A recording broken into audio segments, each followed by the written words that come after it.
سوال ہے بنت سلیم صاحبہ کا قطر سے، کیا کھانے سے پہلے ہاتھ دھونا اور تولیے وغیرہ سے صاف کرنا سنت ہے، یا ہاتھ دھونا تو ٹھیک ہے لیکن صاف کرنا منع ہے؟ ہاں، کھانے کے آداب میں سے یہ ہے کہ کھانے سے پہلے ہاتھ دھوئے جائیں اور کھانے کے بعد بھی ہاتھ دھوئے جائیں، صحیح، یہ آداب میں سے ہیں۔ اور آپ صلی اللہ علیہ وسلم کا ارشاد ہے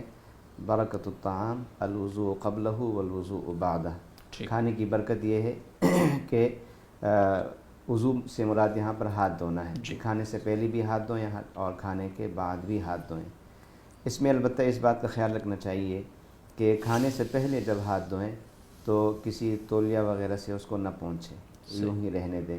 اور کھانے کے بعد اگر وہ ہاتھ دھوتا ہے تو اس میں